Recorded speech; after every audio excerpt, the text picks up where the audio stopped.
Hi, welcome back. We the Parents. I'm Leslie. This is Katie. Hello. And today we have Louis Herms, who is running for governor of California.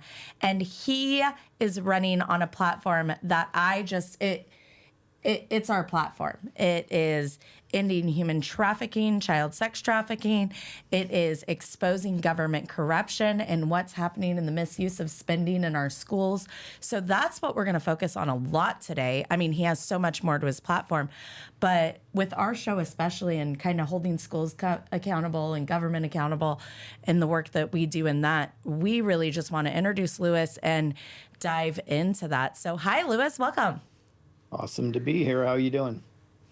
Oh, doing great. I was really excited to hear your talking points at the Governor Showdown. You did a great job. That was an amazing, you just really had a lot of zingers in there. And I just felt like, wow, this guy's making a lot of sense. Well, you know, I find out a long time ago, if it's simple, it's God's work. If it's complicated, something else is probably going on. I love that. I keep saying we had an elected official here that up on the dais when talking about the budget said government is complicated and it's supposed to be complicated and you guys just don't understand it. And that statement ever since has just enraged me to change what message I want to put out to the public, and that is our government was not created to be complicated. It was for the people, by the people, and of the people, where everybody went in, did their term, did their time, and then got out. Nobody was getting rich off of our government, and we were given a perfect government if we can keep it. And we've allowed corruption to come in, which is going to cause us to lose our perfect government. And that's why I love you are the we the people candidate. You embody all of that. Maybe tell us a little bit about that, and then let's jump into corruption. Sure. I would agree with him under the current construct. Mm-hmm. The current construct, it is intentionally complicated, but that's so they can have waste, fraud, abuse, control, traffic children, and hide all the money from us. So under the current construct, he's correct. I don't know if he was telling on himself or what, but you're absolutely right. It should be simple. The reality, though, this is all about the children. Because it doesn't matter what is going on in any issue that we have, it always falls back to how is it going to affect the children. Our food affects the children today. Obviously, child trafficking affects the children. The budgets that are out of control affect the children. Election fraud, everything will affect the children. If it doesn't affect them today, it's affecting all the generations to come. For the life of me, I don't know why the children are not the major focus of what's going on. But again, if it's simple, it's God's work, and everything can be simplified. All the solutions are simplified. My background as a troubleshooter was ignoring all the things that people say can't, and saying, okay, it's a problem. Let's turn that into a challenge. We all like a challenge, and let's find the solution. And it became very, very easy when we just changed the framework on the way we think and say things. So, I'll talk about anything, but if you want to dive into the school bonds, this is horrific what they're doing to the kids in the state of California. Yeah, absolutely. So the link to the full video on that press release is on your website, correct? Yep. So and it's funny to say that. I have the last one right here. I just haven't uploaded it yet. Okay, perfect.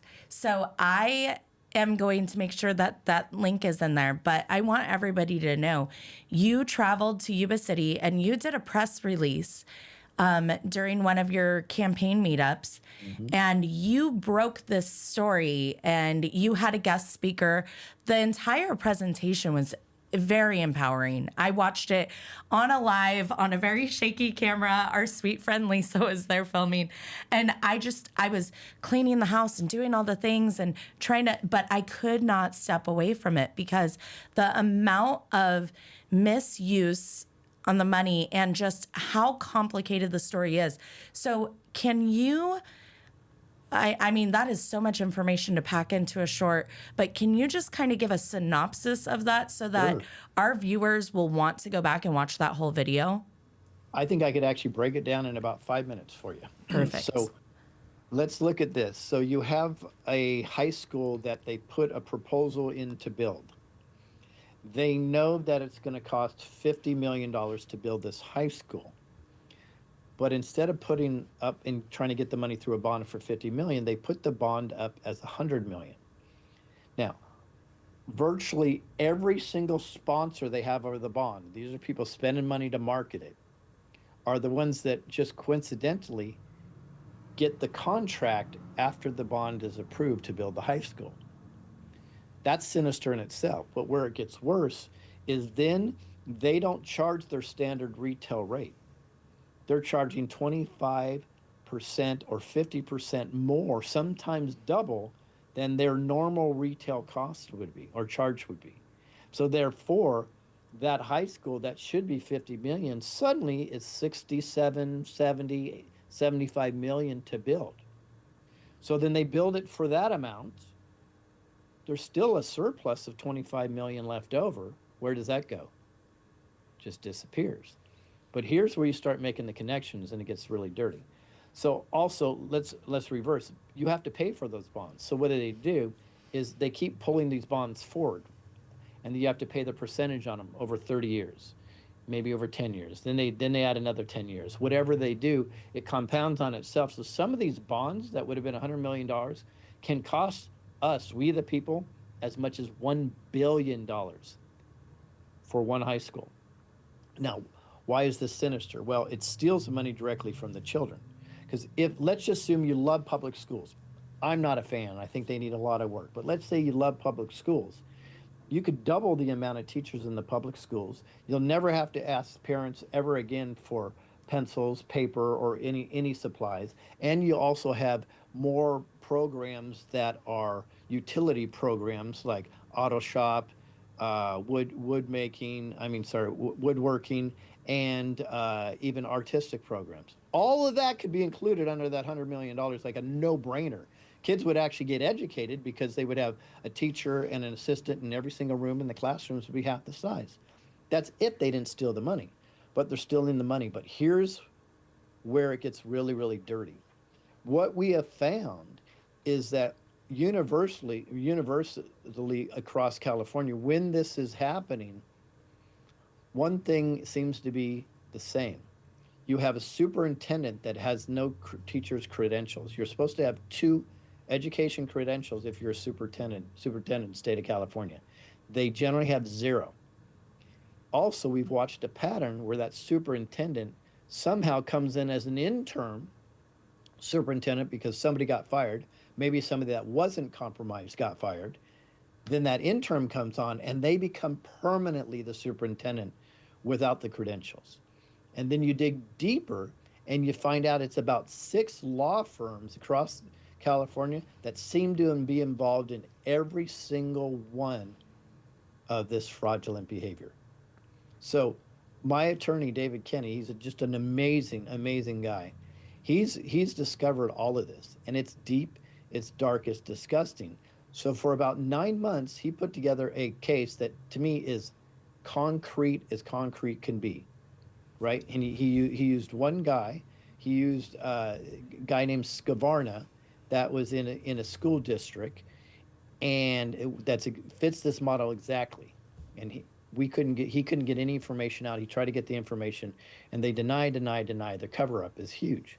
So he's had this whole case written out precisely at the Attorney General for 9 months. It's been at the Attorney General for the state of California for 9 months. All they did is they confirmed that they had it. And they've not even called him, emailed him.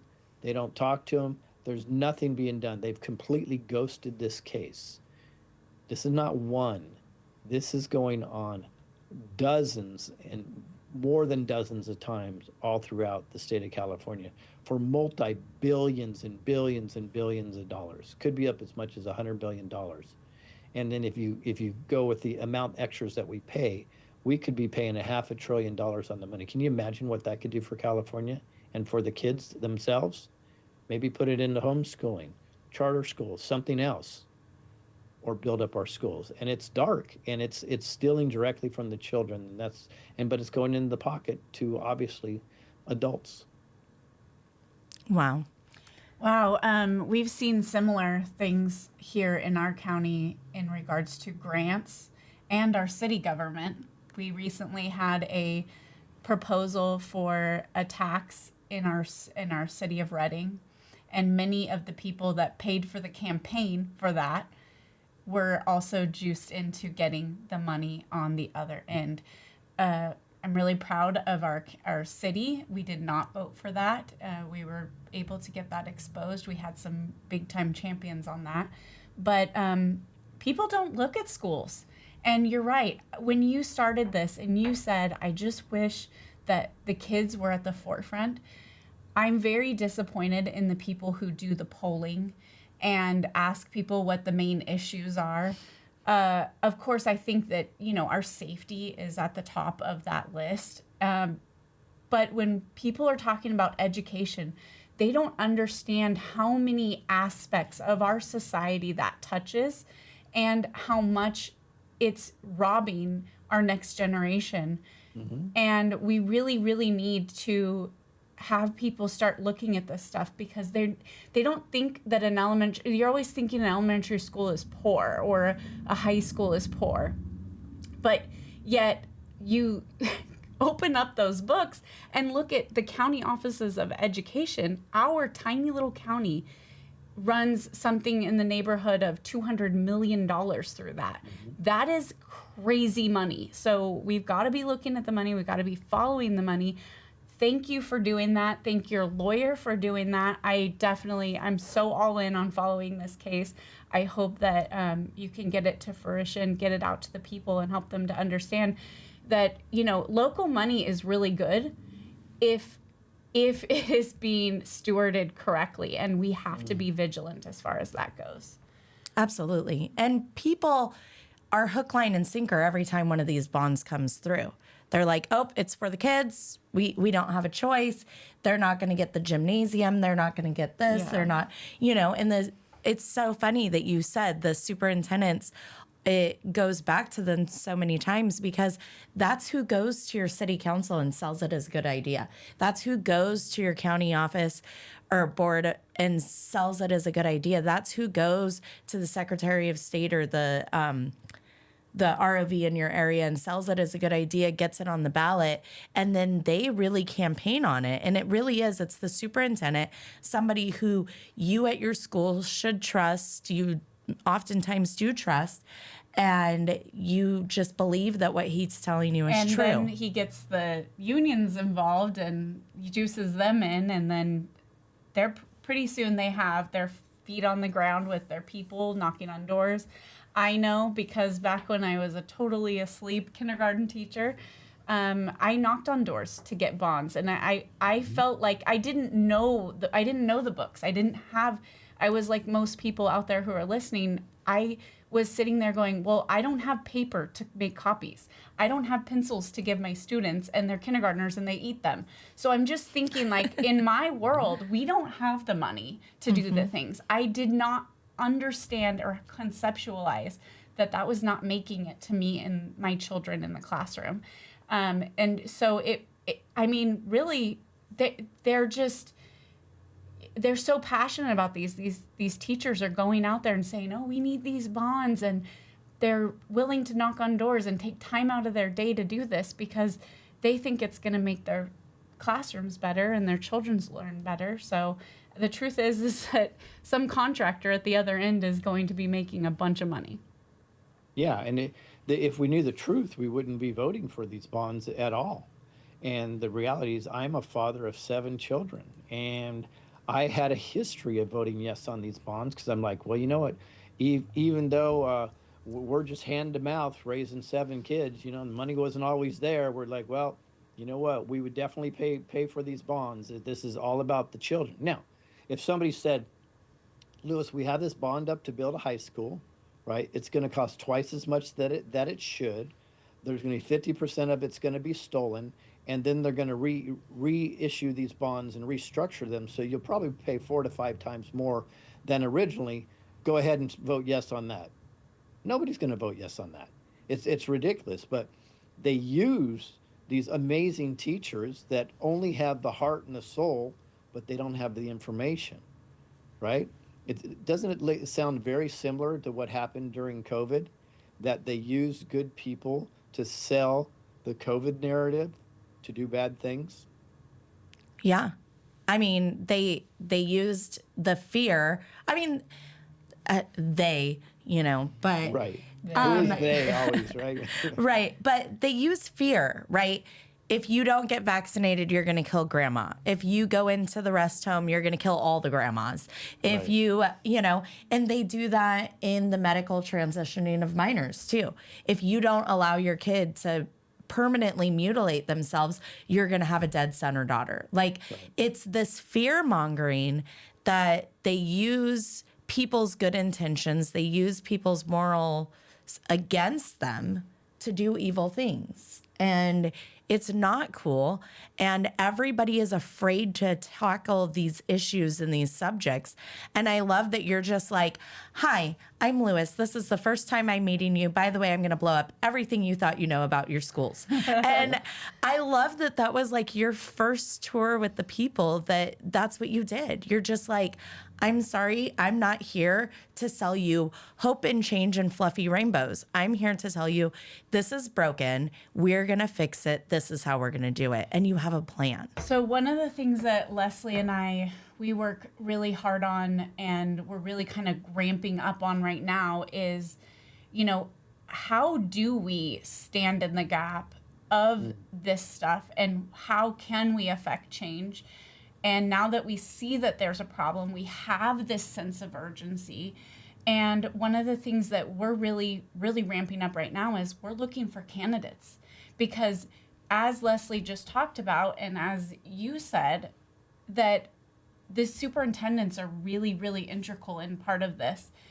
And the body that hires and fires the superintendent is the school board, which is why we are actively recruiting right now candidates who would like to run and stand in the gap to do this. And I have to thank you very much for running yourself for governor.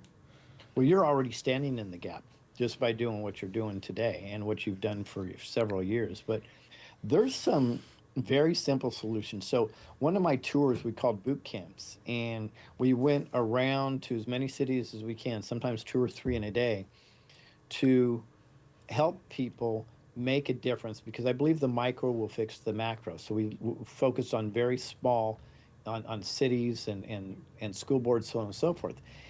And to be honest, after 3 days, we changed the whole perspective, and we started saying, okay, what are you doing that's working? Why am I teaching you when I haven't done what you've done? Tell me what you're doing and working. And what we found unilaterally, this is one of my favorite analogies of all times. So this is a phone with a crystal on it. If I were to take a 20-pound weight, you'll like this weight, by the way. You're CNN, you're fake news, you have an agenda. So let's say this weighs 20 pounds, and I were to set this on the crystal, nothing's going to happen. But if I take that same 20 pounds and I put it on top of a pen or a pencil and set it on that crystal, the crystal's going to break every single time. Why is that? Because that is pressure put in a pinpoint spot. What I have discovered when people go into the school board meetings and the board of supervisor meetings, the city council meetings, all this stuff, I see exactly the same thing that happens. I see a swath of about 15, 20 different subjects. I see people taking their 2 minutes to pray. I believe in prayer, but that 2 minutes I don't think is helping them at all. That's my opinion. I see a lot of different things going on, but I don't see any organization. When I have seen organization, when these people get outside of the school board meetings and they say, here, we're going to focus on 1 or 2 issues and that's it. And you hammer the issues over and over and over, when everybody's on the same page, we have seen school boards fall, board of supervisors fall. And when I say fall, at least fall and cave in to what you need, we the people need. They are hoping, they want everybody to come up for their 2 minutes and to be completely scattered, because they're just like, okay, next, okay, next. But when you go in with a clear, concise method, with a plan of action, they don't know what to do. And you'll see even bad school boards will start to work for us, not against us, when they have pinpoint pressure on them. Yeah, I mean, that's so true. we saw it in Anderson. We had great school board members, to start with, but we had a very unified community and group that was coming in and speaking, and they knew what their talking points were. And we saw the California Teachers Association really, we had the Southern California members and officers and stuff coming up to try to combat it because we were being effective. And, we're on a lawsuit against the state of California trying to hide records from parents. And, when we are attacking issues at a state level, we were going in and saying, okay, this district, this district, this district, this district, we're all going to put in this policy and we're going to start taking back parental rights. The state came in and made a law and said, no, you don't have those rights and you can have secret files against your kids. And so now we're in a lawsuit on that. But that you're right. It's everybody's call to action needs to be find out what your purpose is, find out what it is that you want to fight, and get organized in that area. I was talking this morning and, just saying, oh, I voted, that's no longer enough. We've sat back for too long and allowed evil to just walk right in and hand it over our rights. Now you cannot just vote. You have to vote and get involved. Whether that's I'm going to commit to reading every board agenda and sending out an email to 50 people. That took an hour out of your week or 4 hours, depending on the agenda.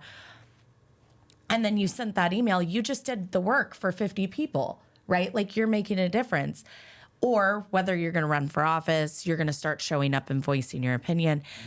People have to get out and there has to be a call to action. So how can people get in touch with you? And if their call to action is, how do I take back my state? How do I stand in the gap for these kids at a state level? How can people get in contact with you and how can they join you? So first they can go to hermsforcali.com. So hermsforcali.com. Pour through our website. You'll find a lot of information on there. In fact, we're now creating a section of the website that's all about solutions. Things that we're doing that have already worked. We're not waiting to take the mansion, the governor's mansion. We have things coming out over and over and over. We have a solution for the land grab in the Palisades. We have a solution to hold your sheriffs accountable. We have one that's coming up that will directly help this. It's called the Freedom in Action app, where it's a geo-targeting app, so you can see anything going on in any county, any city, or you can just say, I want to know 10 miles away from me, what's going on. I want to be active. And you can go on that app and connect with other patriots that want to be active also. This will build a huge coalition of millions in California that actually can make a difference because it is about we the people. It's always been about we the people. We've been psyoped and convinced that we don't hold the power. We hold all the power. And when we put the pressure on, we win time and time and time again. The problem is we cave in, they keep us busy with bread and circus, and they've convinced us that we have no power. That's an absolute lie. Absolutely. Well, thank you so much. I'm so happy to have the opportunity to talk to you. Your ideas are incredible.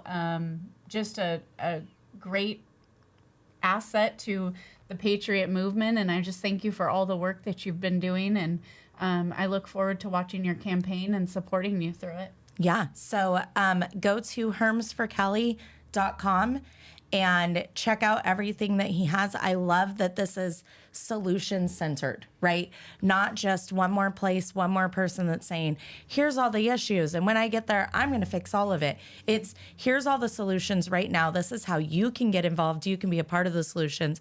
And I'm going to be the guy to lead it because nobody else is hitting all of those issues. I mean, I'm sure you have plenty of things you'd much rather be doing than being governor of our state, but I appreciate that you are, and I appreciate how you're tackling it. And then you are going to be coming up to Northern California. So all of our areas, Placer County, Butte County, he's going to be there. I'm going to make sure that you guys have the information, but we're going to get you in front of everybody so that you can meet these moms and dads and the people with the boots on the ground so that we can all be part of the solution.